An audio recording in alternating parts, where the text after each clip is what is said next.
Yo, what's up, my pitch perfect people? Welcome back, welcome back. It's another football talk. This time we're doing something different. It's live this time instead of recording that we usually do earlier in the day. And unfortunately, Lawrence could not be with us today because he's got some things to do on the side. So it's just me and Joyce with you today. We'll be going over the international break, what happened over the international break, certain teams playing, and then a preview of the Premier League fixtures. So, hey, Joyce, how we feeling? How we feeling? Hey, bro. I guess you know what? I guess it's not better than um than um than starting at home, right? We start with the Ireland England match, the big one, the big Yeah, derby. Yeah, we start with that one. and we flopped. So, We flopped. do you know what? Yeah, I don't know. I don't know how you feel about the match in general, but um, or or just everything in general. But I just feel like it just looks like the same old.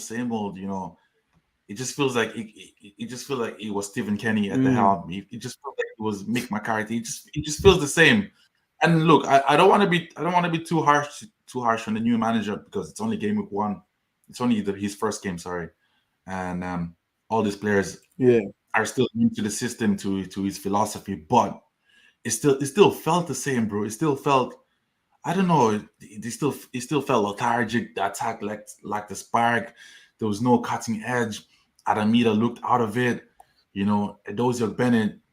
mm. He was one of the brightest sparks from the team, but I don't I'm trying to know. make things work. Yeah, Yeah, I don't know how he's gonna try and make things work. To be honest with you, but it was yeah, it was just the same old bullshit.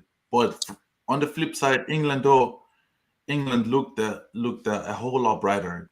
They look better. They look more sleeker in the first half. The pass was sleeker. The little passage of plays. I mean, look at the Jack Grealish goal. Like the amount of passes, the passages of play, like the triangles and stuff like that. You know, like under mm. Southgate, you don't see that. So to see that under Carsley in the first game, it's a sign of potentially great things. But like, what did you make of it, bro?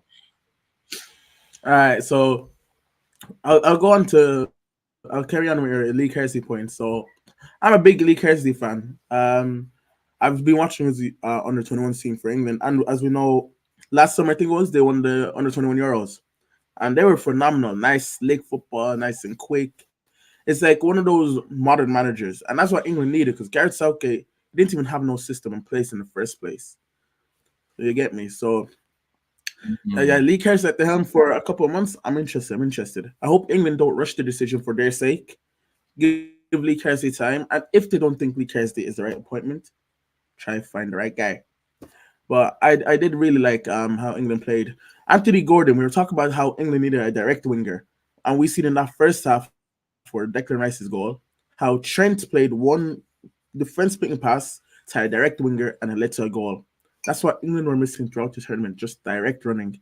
And that's how Trent's passing can be utilized as a strength. And Southgate wasn't able to do that. But Lee Kersey, within one game, within 1 week, was able to, boom, get it clicking.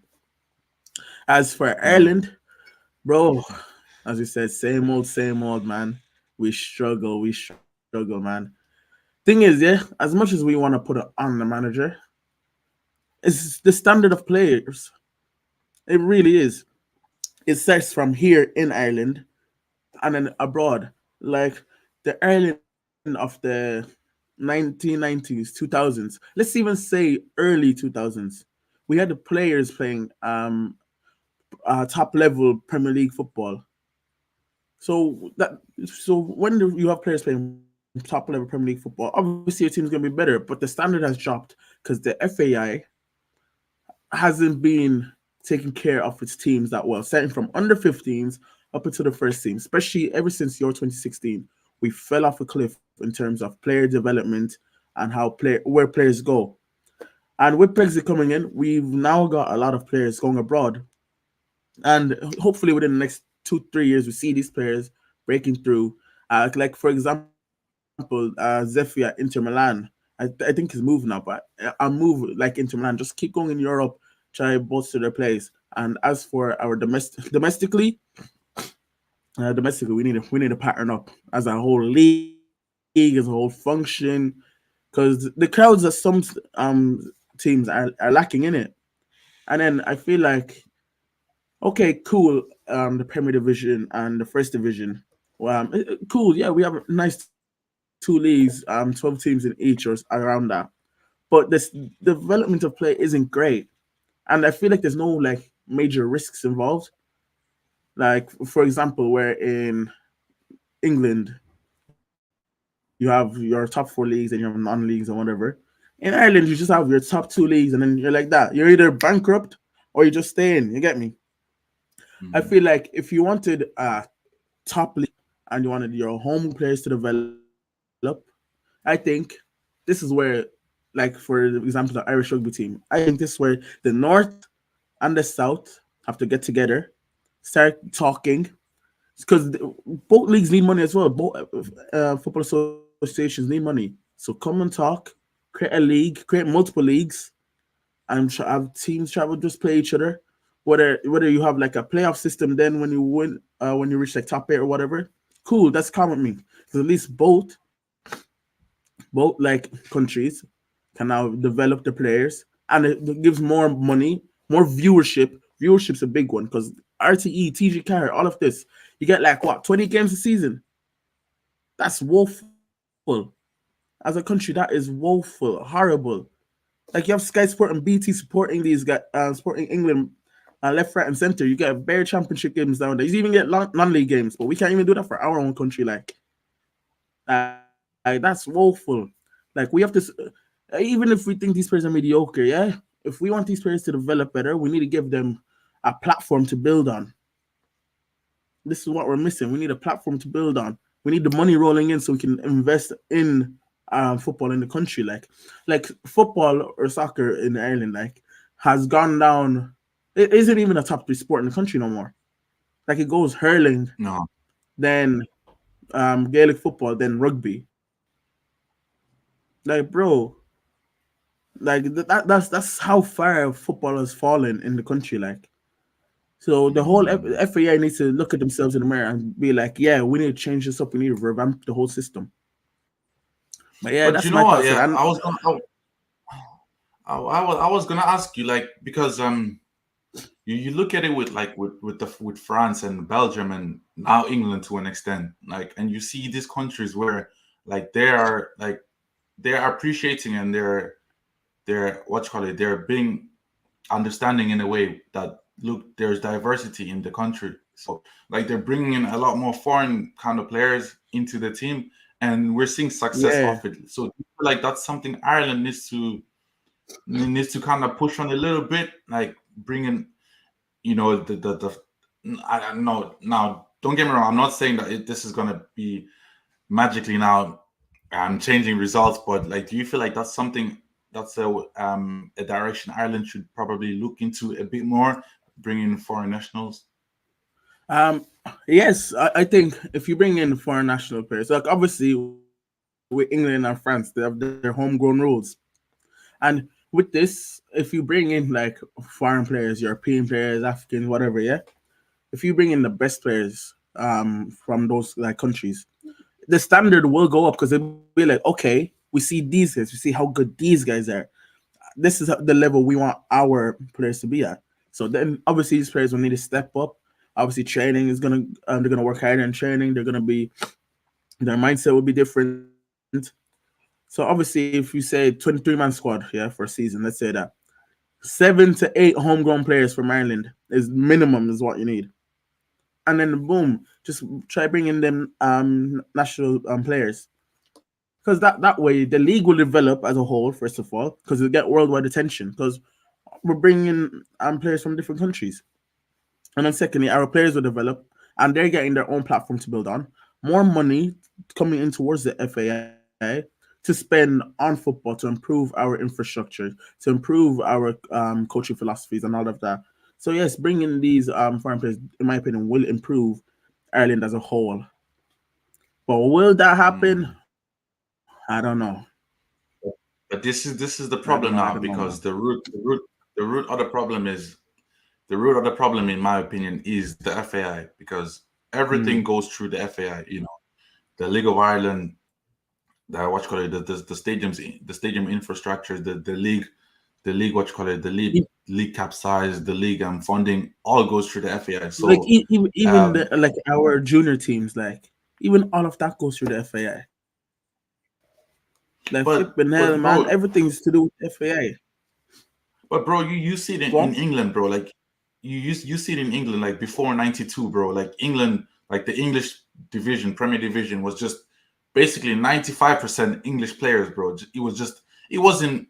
I don't think I don't think someone could sit down and say it was top three leagues in the world. You had the Mm. Italian league, you had the Spanish league, and probably even the German or the Dutch league ahead of it. The teams from those Mm. leagues were the ones winning the big trophies, always showing out in Europe. So it was only after '92 with the investment of the TV rights, the investment, of the Exactly. games. That's when we started seeing a change in levels into the Premier League.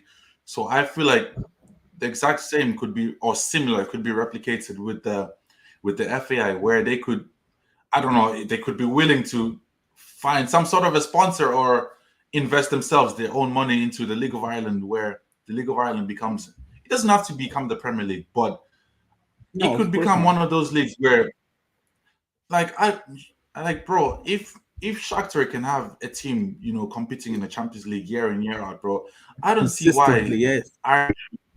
Yeah, I don't see why Ireland should, like, can't have a team competing in, at least even in the Europa League consistently, bro. A team or two teams, bro. Mm.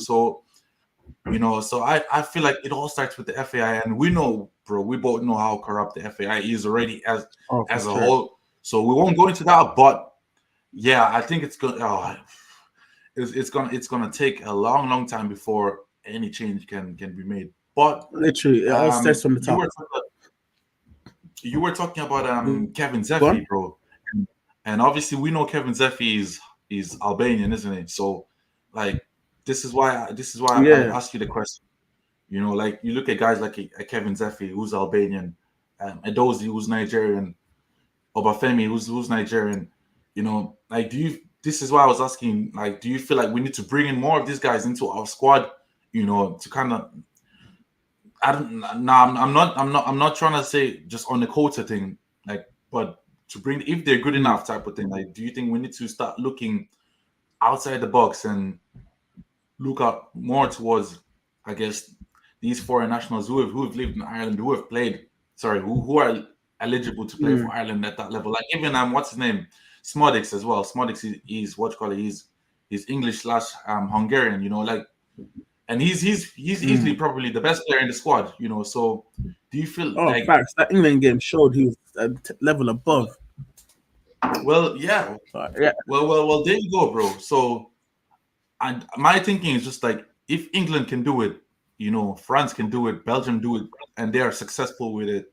I don't see why Mm. Ireland can't do it, because we are getting more and more diverse by the day, bro. And it's not like we don't Exactly. have any black Literally. players playing in the League of Ireland, bro. Exactly. You know, so Ogbene is one of our best players. Smothers is one of our best players. I, Like, exactly. bro, Like, you look, it's you look literally at if you're our good you enough. look at our youth team, bro. Like, the amount Yeah. of players we have in the youth team, bro, or players that are not like full Irish nationals, bro. And then before you know it, they're nowhere to be seen in the senior team, bro. They just somehow disappear, bro, and from the face of the earth, bro. It just baffles me, bro. Literally, It just man. it just, it just baffles me. But look, on the flip side though, with England, I was gonna say one thing, bro. I don't know how you see it, but I feel like this Carsley thing is looking a bit Southgatey, bro. In the sense that I remember, bro. Like, you might remember yourself when Southgate initially joined, bro. Like, his words were, you know what, everyone who plays for England I'm gonna pick players for England based on form and not reputation. And he was going on the young man thing, on the young players, the Marcus Rashford, all these young guys, bro. Mm. And then he was getting rid of the Wayne Rooney's, all these people. all these kind of players that the fans were not happy with.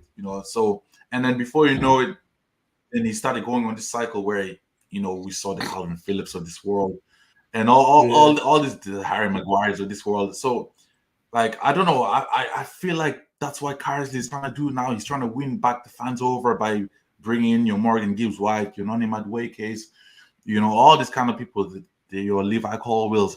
And then I feel like as soon as he gets comfortable, he's just going to revert back to exactly what Gareth Southgate done. But I could be wrong. But that's just how I feel. I don't know if you see it any differently, but that's how I feel, bro, with Carsley at the moment, though.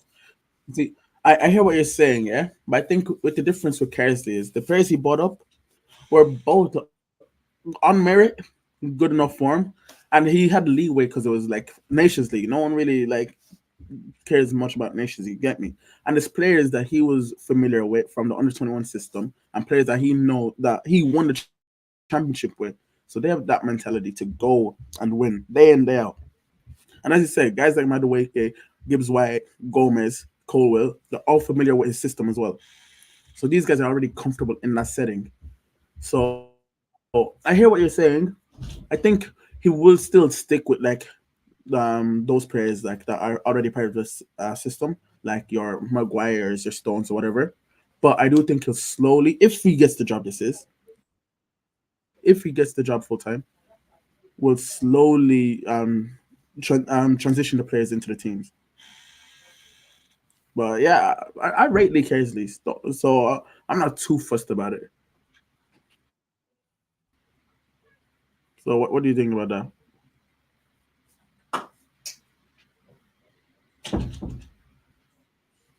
Fair enough. Fair. And on the flip side, I don't know if you got to see the France games. Obviously they lost Nah, 3-1 at home to Italy, and then they beat oh shit, I didn't Belgium see. 2-0, if I'm not mistaken. No, I seen But the what? Belgium one. I didn't see the Italy. Yeah. They lost at home. Shit. They scored an early goal and then went 3-1 down. So I was Oh gonna shit. Yeah, ask, I seen like, the the Marshall champs. goal. Yeah, What's your take on him? You think it's time to go? bro. When it comes to the champs, yeah, I've said it like since 2020 that it's time to go. But this guy would always say there, no matter what. His system, sometimes the system is literally sometimes maybe good, sometimes maybe shit, bro. That's literally how his system is. And then Straight he up. certainly has favorites. He has favorites in that camp, bro. So I say it like I'm there like, bro, you've done everything you can with France. I feel like it's time for that new blood, new energy. But you never know with France. We all know Mm. France. France is literally boom. Anything can happen. Like it's crazy over there, bro. Like the champs, I rated them pre Mm. 2020. Pre 2020, I liked them. But now I think like, bro, you've been there long enough. Your football ain't great. Sometimes it's just individual talent doing their thing. Like, don't get me wrong, his mentality is great, but tactically, I feel like he's not there anymore. But don't you feel like, with the kind of players that France have, like having a Deschamps is perfect, as in the sense, like, because Deschamps he's a very good, like, man manager. He's like I'm not comparing him with Ancelotti, but I'm like he's kind of like an Ancelotti where his best trait is his man management. And these big players have got the big egos and stuff like that. They always want to be playing Mm. week in, week out. So you need to have that kind of a character that can kind of galvanize the squad, balance everyone, in that kind of sense. Like, don't you feel like that's if they lost him, that could be a big problem in replacing, because like he's that good of a man manager with the players. He's able to handle the big egos and stuff like that. I feel like his man management is great, but at times it can be his downfall. As I said, he certainly has favorites for sure. And to the media, he's a very blunt guy. He's very blunt. Like, Mm, do you remember the discourse of the 2020 Euros when he brought Benzema over Giroud? And like, bro, yeah. like things like that. I'm there like, bro, you could handle stuff like that better, innit? And like as I said, he has his favorite. Salima wasn't even in the France squad until the Euros that just passed. And when it came to the media, he would pick on Saliba. And I'm there like, bro, you can handle these things better. And maybe behind closed doors is different, of course. But just from what I've seen outside from like what journalists say from the news or whatever, I'm there like, bro, sometimes this guy is great. Then other times they're like, I don't know. But that's just my take on him. Mm, fair enough. No, I hear that. Yeah, it's just one of those ones where he's been there so long that I feel like he's just become part of the furniture, and yeah, Yeah, so it's a weird one because I'm like, if he goes, like who do you bring in? Because I don't think Zizou's interested in coaching France or coaching in general anytime soon. So it's a really weird one. Maybe it is. would you back Thierry for the job if Deschamps was to leave? Nah, never, never, never, never, never. I don't. uh, TT as a manager, TT as a manager is a different story to TT the player. Bro, the under 21s wow. alone, he can barely handle himself. And don't get me wrong, I love TT as a presenter, as a player. Yeah, this guy is that. But when it comes to actual management, I don't know, bro. I feel like he's so good, he doesn't realize that this player is beneath his level that can't do things he did. That's what it is with TT. mm, But like, well, in terms of replace, who would I fair. get to replace? Who would I get to replace Didier? I don't know, bro. I'm looking at the manager. I'm there like, who would realistically be interested in the job? I don't know, bro. Maybe they get Yeah, me. they don't really. There's not that many French managers out there of like the highest quality. Yeah. Like Blanc is out there, but ah, Nah, they're not bringing Patrick Blank back after Vieira. 2012. Yeah, there you go, French bro. managers aren't great right So now. Yeah. that's the problem. That's the problem. But anyways, across the pond, bro. Before I even go into them, big up was and anyways, bro.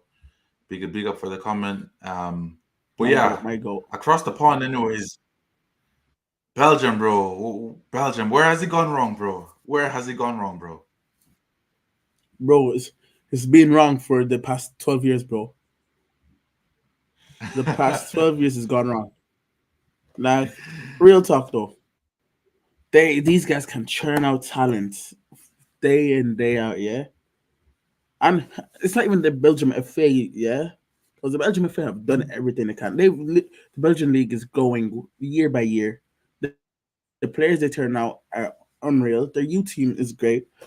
It's literally, it's just the players and the manager. Like, no matter the manager, no matter the players, they just can't ever go over that bump. And I'm there like, you have a top 10 strike of this generation in Romelu Lukaku. You have one of the best midfielders ever in De Bruyne. You had one of the best attackers in the world in Eden Hazard once upon a time. You had defenders like Company, Vertonghen, and Alderweireld. You had one of the best goalkeepers in history, Thibaut Courtois, and yet you couldn't win anything. Like, bro, Belgium is just, it's literally just a mentality. That's what is letting them down. Like, they have all the talent in the world. Like tactically now, yeah, they've definitely gone down a level. Don't get me wrong, they've definitely gone down a step. But I'm just there like, bro, they don't have that guy to drag them out anymore. To drag them out of a mud. To drag them out the pits. Like Lukaku used to be that guy. But even now, look, this Lukaku ain't the same Lukaku from 3 years ago. De Bruyne ain't the same De Bruyne from 2, 3 years ago either. Hazard obviously retired now. So who's that guy? Like I say, I rate Doku, I rate Bakayoko, I rate guys like Lavia, but are there those people that can drag them out? But as I said, this Belgium is also a very young squad, so obviously give them time in it. Give them time to nurture themselves, reach their peak, and then we can fully talk. But yeah, it's literally just a mentality thing for me personally. What about you? Hey, bro, I don't know, bro. I look. Let me just set the record straight, bro. A Belgium downfall, bro, is a win. Is a win for me, bro. For the amount of our players that they've stolen, bro. Like seeing Oh yeah, for Belgium real, for under sure, them. I'm smiling, for bro. sure, I'm bro. smiling, bro. The amount of players they've stolen, bro. Nah, bro. I'm smiling, bro. But Female, not on the female. real one though, on a real one, bro. It's a hard one to be honest because like you talking about mentality there, and then but then you think they had what's his name? They had Martinez for how many years? Best part of 4 or 5 years, And Martinez, in his own right, he's not a shit manager. He's not a shit manager. The players they had winners in the squad. Company, Company, Hazard, De Bruyne, Vertonghen, Alderweireld, bro. These are all men. These are all leaders, bro. Fellaini, you know, vocal people with egos. So, like, I don't know if mentality was an issue. Um, I, I just feel like for me, it could just be it could just be one of those ones where because they've never been in that position where they've experienced success, that became their downfall in the end, because they have Yeah, nothing to fall back maybe they on. were too They've nervous. Maybe they were too nervous when it yes, came to that time. Mm, I the hear it. I hear it. occasion I got hear to it. them. That's exactly Yeah, because I mean, look, like you know yourself. This is their golden generation, bro. So the amount of pressure these guys yeah, must have been through, bro. From fans back in Belgium, bro, must have been endless. So um, yeah, it's a weird one it's even to say that they're nervous, bro. It sounds harsh because these are big players, bro. These are players who've played in the biggest of occasions, bro. These are not small time players, bro. So to even say that they were nervous, I even feel disrespectful for saying that, bro. But um, I think it might just be a generation thing where they just never experienced success ever. Just like the Netherlands haven't experienced that much success internationally. yeah. That whenever they get I hear it. I close hear it. enough, somehow they just choke, they just fall over. So yeah, I just think that's the story with Belgium, and it's unfortunate that they probably won't have. Going into the what you call it, going into the next Euro tournament, they probably won't have a squad good enough to win the tournament. Um, but yeah, Yeah, I think it might just be yeah, it could just be a generational thing that in my honest opinion, bro. I think it's really hard to put it on one thing, on a singular thing. But yeah, bro, it's a weird one though. It's a weird one. yeah. Um, I hear you. I hear you. but Now let's that go to the that real that being countries. said, though, bro, the real okay, go Finish, on, finish, finish. No, talk finish. to No, me. finish, finish.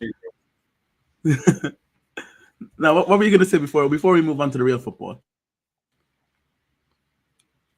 No, no, no. I was gonna go into one of the countries that play real football in Italy. So it's perfect, bro. You can go ahead and you can go Oh ahead no, and no, and, and, because and lay it off, bro. I'm already repping one of the real countries right now. I'm repping the best country in the world, bro. Oh, You see all this one right, here? all right, all right, all right, all right. We're doing it, You see yeah. this one, yeah? We're doing it. You see this one, yeah? Bro, you see this We're best doing it, country in the yeah, world, bro. Bro, you see the Sabre. The Sabre has bro. changed my Talk to life. me nice, bro. The Sabre has changed my life, bro. You Bro, see, talk to me nice, this is the bro. first time I can go. This is the first time I can go through qualifiers, yeah, without any pressure. This is the first time I'm there, like, bro, Facts. we may play bad, yeah, but we're gonna pull out a win, bro. Like I was looking at their stats there, one Facts. loss in the past 13 games, and that was Cote d'Ivoire. Like, bro, the And you know football we what? Yeah, play, and that we that don't. that part. Like, Sorry, yeah, go on, bro. don't Sorry, like I'm there, like, bro, sorry. flipping. We don't even have the greatest of players. We don't even have the greatest of players, yeah. But the Sabre just has them clicking. It's giving them like togetherness. We feel like a whole family. The country is starting to get together, banding behind this team. That's what we've missed. Like We haven't felt this since 2017 Ibenge, 2015 Ibenge.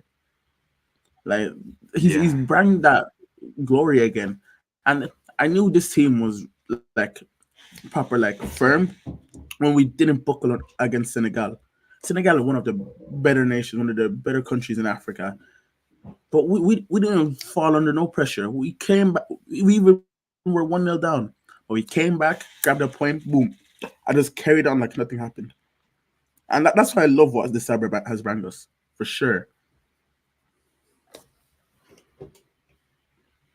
Nah, bro, you're up, bro. You're spot on, bro. You're absolutely spot on. When I saw our team for the Afcon tournament, yeah, that's where I knew that this manager is the real deal because, like, even like you mentioned Ibenge, yeah, 2015, 2016 Ibenge, like it was good times, bro. It was vibes, but that's all it was. It was just vibes, bro. Like we knew Mhm. deep down, bro, in the bottom of our hearts that if we got to the business end of tournaments, bro, we were always gonna get thumped by an Ivory Coast or a Ghana or in Egypt, bro. But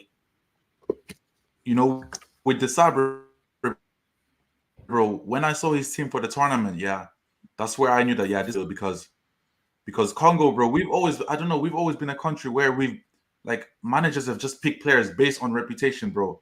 Like the amount of tournaments Yes. where you had guys like Trezor Mputu who probably shouldn't have been there, just getting picked just because of who he is. Yannick Bolasie getting picked just because he's Yannick Bolasie. Mbokani getting picked just because he's Mbokani, bro. Actually, bro. Yeah, Yes. he left out all these kind of players. Asom Balonga, players that were household names in the national team, bro. He left them out because like they didn't fit. They didn't fit the identity. They didn't fit his philosophy, bro. And that's a sign of a good manager, bro. So yeah, bro. And then you go into the tournament, bro. You see the way we lined up, bro. The way we lined up, bro, with flipping Bongonda, bro, and what you call it, Mm, Bongonda, bro, and Mutusami, bro, and then Gal Kakuta sometimes, and oh, yeah. we look so good, bro. We we We look look we look we look great. solid, bro. Every game I was going into, bro, I felt like we could go hours and hours without conceding, bro. Um, and Facts. and what I was saying earlier about the Ibenga thing, where it was just vibes only, but in the business end, you knew we were gonna get thumped. This is different, bro, because we're beating an Egypt team, bro, an Egypt team that is one of the best teams Yes. in the continent, bro, and we're beating them like they're nothing, bro. We're winning games, bro. We're not struggling, bro. We're winning comfortably. You said it yourself against Senegal, bro. Best team in the continent, bro. And we're holding our own, bro. You know, we're holding our own. If even the Ivory Coast game, bro, till this day it annoys me because that goal was just stupid, bro. Like Bro. that volley, bro. Ah man, it's such a jam, bro. Such a jammy goal, bro. So but you It know was what? in the script, bro. It's okay though because yeah. But you know what? It's okay though because these are signs of improvements. But yeah, under the subway, bro, I am confident, bro, and I'm happy that he's a manager that we could go into the World Cup with, bro. I'm happy having him as manager, bro, for the Sure. World Cup. To be honest with you, broski, I'm happy with him, bro. But I was gonna say like I don't know if you've heard anything about Wan-Bissaka or any other players that we've been talking to. Whether like if you have any idea on what the updates Um, are with them, I because I haven't seen, heard anything so I far, to be seen, honest. Nathaniel Mbuku, accepted our call. Well, like accepted to play for us. He was a big, young talent from Rems, Okay. but he had some like moves. Certain moves like didn't like prevail. Like, and then he moved to Saint Etienne end of last season, unknown from Augsburg, and now he's playing for Zagreb in Croatia. But he's still only 22. Still has loads of time to recover his career. So he ended up choosing us. Let me see. Like, bro, if there's one department I think we do lack, it's probably up front, or center mids. That's probably it. And not to I like feel like we're this like okay up front, people. though. Nah, bro. I mean, like we need a consistent scorer, bro. Like you see guys like Mayele and Mm, guys like Banza, yeah. Starting them from the start, they don't really like provide much. They're like a proper spark off the bench. Like that's how I feel. And with midfield, like not to like this like Mutasami or Shez Piquel, guys like that. But like the level they play at, like they fit the Cyber system. Don't get me wrong. But if we just had a couple more higher level midfielders like Edo Kayembe, like players that are playing like at those levels, then yeah, we become. But right now, I'm not too mad at them. Like they're doing their thing. We've shown what we can do, so I'm not really too mad at them. As for we even bring in Twanzebi this international break, and he's done his thing. Mm, And Bemba is still doing his thing. Yours Kayembe, yeah, I don't know if you've seen his assist yesterday. Beautiful link up and then ball into who was it, Bongonda, and who finished it off nicely. So we've definitely got the players for sure. Um, let's see here for players. Bro, actually, you know like what I from just seen last the other I'd day? heard, I'd heard that we were I'd heard that we were talking to Kambwala and Mavididi, but I haven't heard anything since, bro. That's the last time Nah, I I heard, think bro. with Like a Mavididi, couple of weeks ago. I think with Mavididi is getting like his whole formal process done. Like Mm, like your passport, your registration. Yeah. As for yeah, Kambwala, I will yeah, need to yeah. have a look at that. But you know what shocked me? What? Flipping Silas left Stuttgart. Silas Oh left wow, Stuttgart. where's he gone to? Yeah, and the move he's gone to, yeah, has hurt my heart, bro. Like, don't get me wrong, yeah, I know this to where he's moved to, but he's moved to Red Star Belgrade, bro. Like, bro, for the talent and hype we had for Silas, like, bro, he was rumored. Who was it in January? Fulham were in for him in January, and obviously the move didn't like go through in time. But to go from Fulham, a decent place and Premier League side, to flipping Red Star Belgrade, I do hope he just has an unreal season there and gets another move again next summer. But bro, that move definitely hurt my heart, man. I would like to think it's got something to do with the money, bro. Because I don't see why a Congolese man, bro, would live to go to a cold country, bro. You know, like Mm, Belgrade, a cold city like Belgrade, bro. Yeah, it's got to do with money, I'd say. And look, if it's about money, fair play to him. Look, at the end of the day, it's a job. He has to support his family. But no, yeah, I'm on the same boat.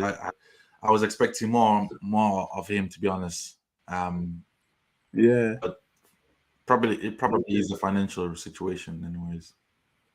But you know what I'm happy with within this Hungary setup though, yeah? How many young players are proud to like choose us now? Like you have an 18-year-old in Noah Sadiki who's a mainstay in the Belgium youth team. And 18 years old, by the way, instantly without a second hesitation, chose Congo without second hesitation. And and then you got guys like Matinho, who was a star in Brazil. And there's a couple other players there that I can't think of from the top of my head. But I like seeing guys like this that are committed, like that show no hesitation to choose us. And that's the thing. That's a change in our philosophy within the past 2 years that I think it has brought us great success. So if we can just keep going like this, World Cup soon come 2026. But that shows the change in mentality, bro. In every type of way, Mm, bro. Like we don't have to be fucking breaking our necks, bro, trying to get players to join the camp. You know, if even the which Twanzebe move, bro, was so smooth, bro. It happened so quickly, bro. And then obviously the one Bisaka one, I think it's because of papers and documents that is what is holding him back. But like one Bisaka seems very open and interested to join. So all these players that you're talking about, bro, like Noah Sadiq and stuff like that, bro. Like this is what you want yeah, to see. You don't want to see players just joining because they don't have any other option, bro. You want to see them joining because they actually want to do play for Congo. So it's a big W. It's only good news from here on, bro. I can't lie. for real, for real. Let's just hope it stays like this, man. Let's just hope it stays like this.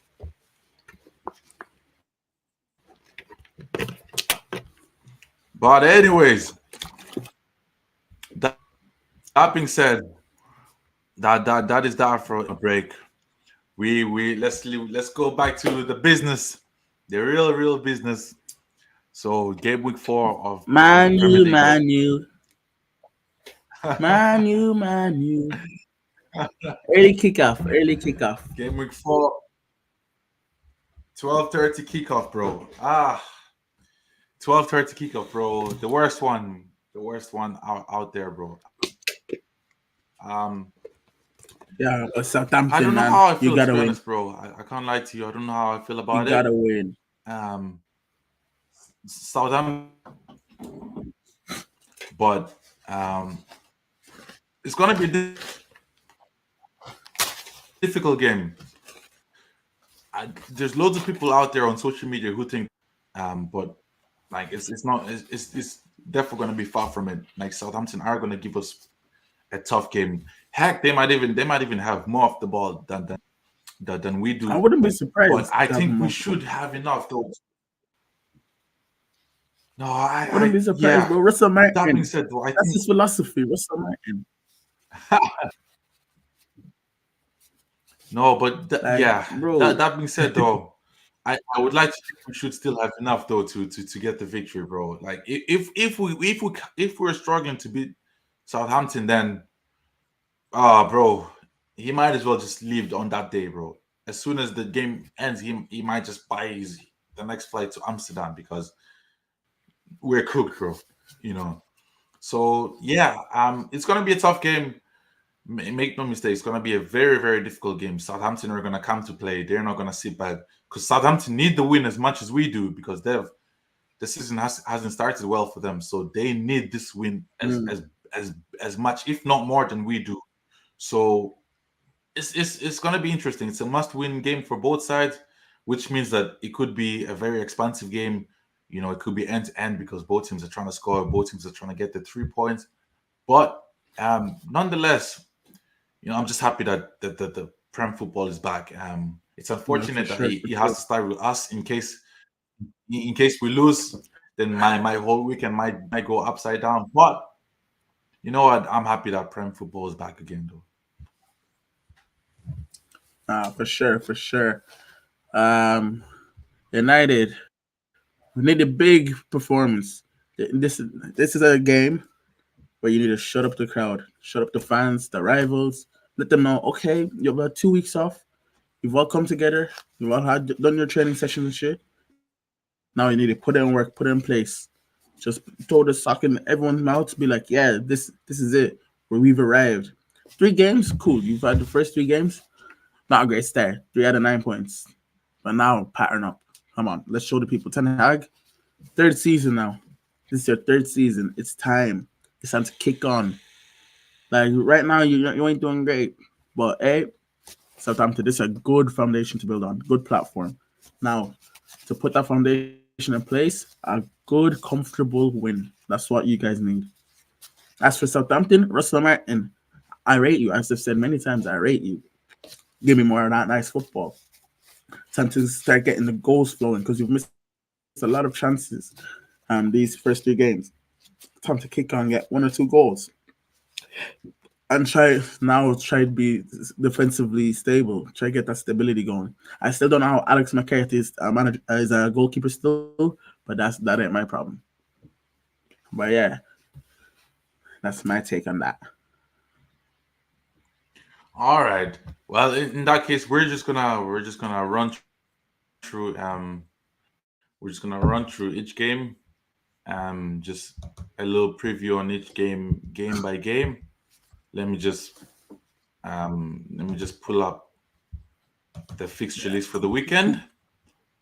What do we Cool. have? So we've spoken on Southampton and Man United. The next games after that on the Saturday are 3 o'clock kickoff. So Man City, Brentford. Talk to me, my bro. What are we saying? Brentford have had a good start to the season. They have had a very good start to the season. Surprisingly, I don't know. I had them bottom 3, but like Wissam and Bomo, they're doing their thing. Thomas Frank once again showing that he is tactically adept. Maybe I underestimated him. Maybe I underestimated the whole team. But Man City, different animal this season, different dog in them. Haaland, yeah, big boy striker. He's reached a new level. A whole summer just by himself relaxing has re-energized him, re-energized his batteries. He's new, different, upgrade. Yeah, wingers, Savino, Daku, Foden coming back now into this system. Now back from the Euros. And yeah, I might have stayed Foden during the Euros. The Foden from Man City, different person. Under his daddy Pep, yeah, he's different, bro. Rodri now gonna start getting minutes in. Gonna start getting minutes in now that he's back from Spain as well. So the City are just getting stronger and stronger, and I just don't think Brentford will have enough for City. I see City winning this comfortably, to be honest.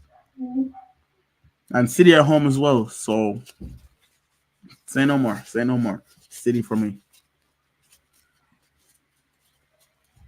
Yeah, it's hard to argue against what you said, bro. City have been little, bro. They've been efficient, bro. Like we know City for not starting the season well usually, but this season they've just I don't know they've just been on no mercy mode, bro. With every game, bro, they've just been smoking teams left, right, and center, bro, and just killing games off early.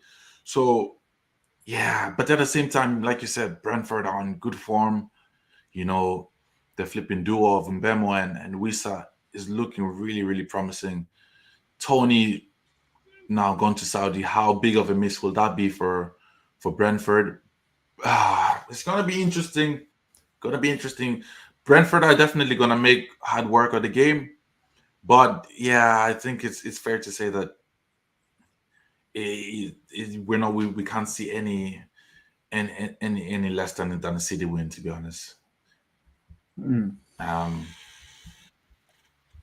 the second game is Fulham West Ham at Craven Cottage. So Fulham at home, West Ham away. What do we say? Oh, West Ham haven't had a great start to the season. They've not had a great start. 3 points from 9. They've been under par. They've been underwhelming to start off the season. I know it's a new manager. I know players need to gel considering they've got quite a few new players.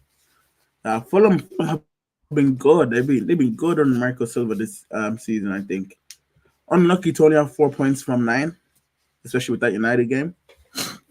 But I do think have been doing well. But this is the time for West Ham to kick on. International break came in at the perfect time for them.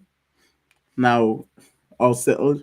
Players obviously at flipping wherever West Ham train there got time to gel, talk to each other, get on that training pitch, do.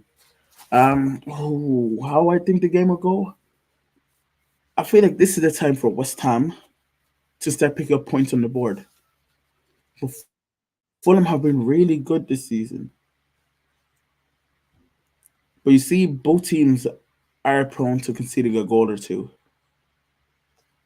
So I do think there will be a couple goals in here, but I'm gonna say West Ham sneak it. I want to say West Ham sneak it. Yeah.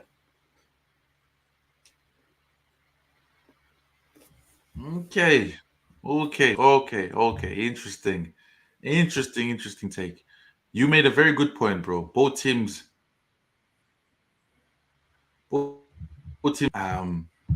So it's gonna be interesting because both different styles, Marco Silva and Lopetegui.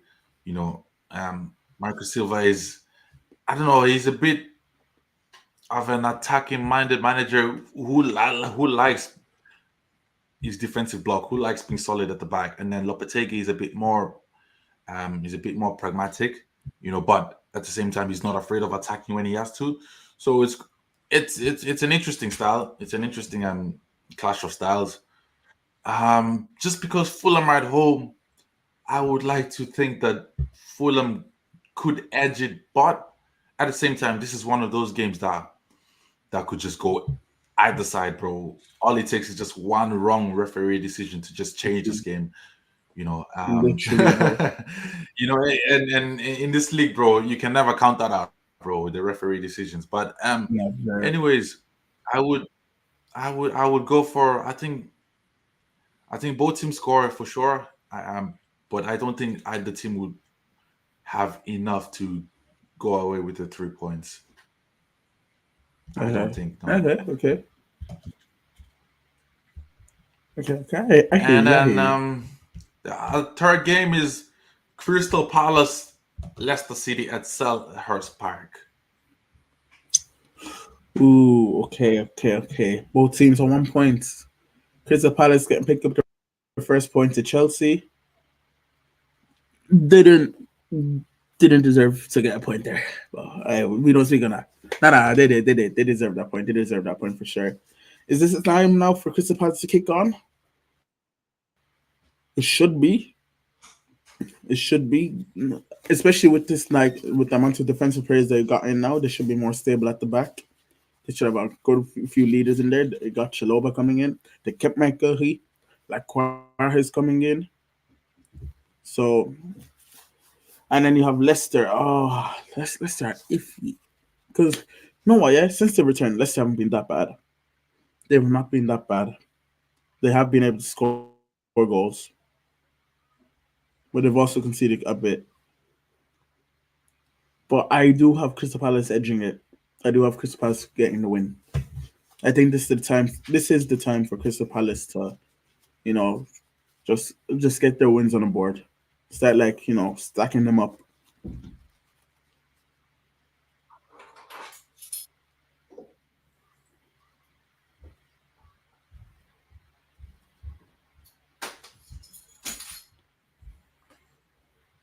Oh, Jojo, you there? Yeah, sorry, bro. Sorry, I like that there for a second. I like that for a second. But Okay, cinema, cinema. yeah, I heard what you said, my bro.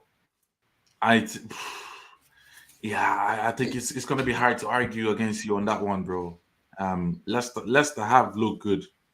I will give them that for sure. They've looked good, but you know, Crystal Palace as well. You know, you look at the game against Chelsea, they held their own. You know, they didn't look shit. So it begs me to think that you know there's still a part of Crystal Palace, you know, that we still haven't seen yet.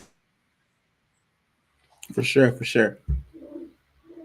Yeah. So you know, since that's Selhurst Park, I say Crystal Palace easy 2-0 win, easy 2-0 win. But should be a good game Yes, though yes, for yes. sure. Should be a good game. For sure, for sure. The other game, Brighton and Ipswich at the Amex. You know what? Yeah, I'm feeling a draw on this one. I would just wait for choice, people. As I was saying, I'm feeling a draw on this one. I'm feeling. I know Brighton have won and gotten a draw at Arsenal, but I still feel like inconsistencies will come. And Ipswich are getting better game by game and picked up a point in their last game. Yo, my bro, sorry to cut you off. Could you give me a second? I want to get a charger. I just want to Yeah, no worries, no worries, no get my worries, charger. My laptop's about to no die. worries, no worries. You hear this guys? This guy's All laptop is right, about to man. Just die. give it to you Yeah, in I a didn't second. come prepared. More than to come prepared, guys. Boo.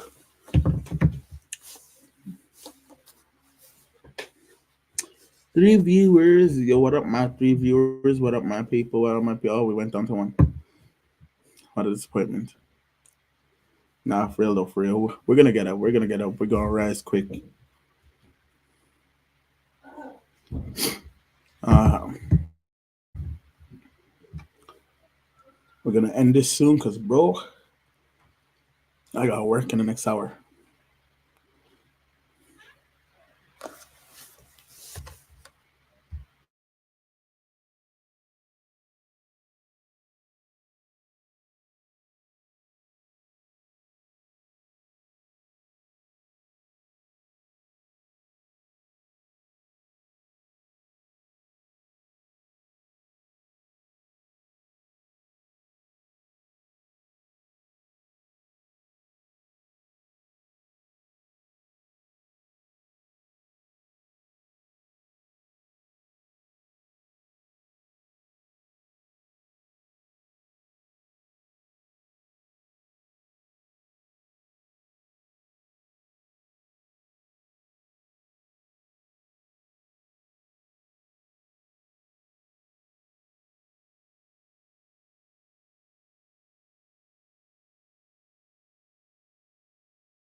Hey, sorry, my bro. Sorry, my bro. We're all good now. We're all good. No, we good, we good, we good.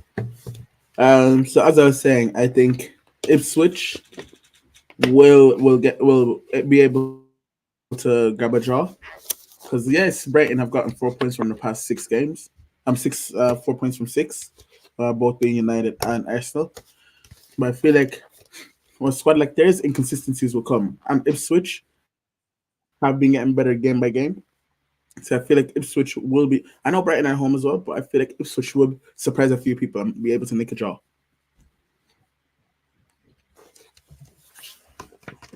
Wow. Wow. Wow. Wow. Yeah. Wow. Wow. That's big, that's big, bro. That's big what you're saying now. Wow. Wow. I don't know, bro.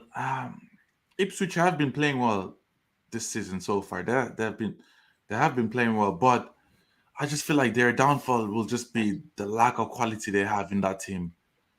Just the lack of quality, like, is what I feel like is just gonna catch them out at times, especially in these kind of games, like against the Brighton and stuff like that, where they might go toe to toe with Brighton from minute 1 to minute 90, but then all it takes is just one piece of brilliance from a Mitoma or a what you call it or a Minta, to just change the game, bro.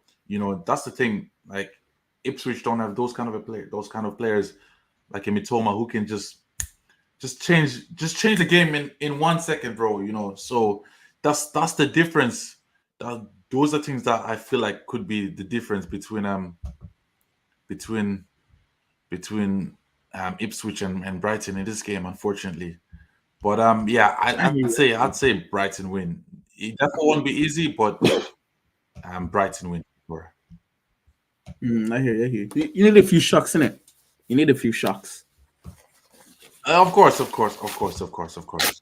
Well, in that case, I'm just going to since we have to round this up, I'm just gonna go into um Bournemouth Chelsea and then the big one on Sunday, the London Derby. Let me hear your thoughts on that, my bro. Oh, you see with Chelsea Bournemouth, yeah? Before we even get onto the game itself, we got Anthony Taylor as a referee again. You know what's you know what's crazy? He's refereed our last 3 of our last 5 matches. When was the last time that Wow, happened? When was the last time that happened? Is that even legal? Is that actually even legal? Like flipping now, man. The Premier crazy FA, yeah, they're crazy. But as for Chelsea and Bournemouth, hey, Bournemouth been good this season. Bournemouth been good. Me and Lawrence have been hyping up their attack pairing of Sinister and Semenyo. So, and especially because of how we are out of possession right now, they're gonna hit us in transitions. So we're gonna have to. I hope our defensive shape is there. I don't think it will be, but I think our attack will be too strong for them. They're gonna have Mike Travers in goal. So I do think that I think this game is gonna be one of those where it's like, if we can see two, we score three. That's how I feel like it's gonna go. I do think we'll be able to snatch the window.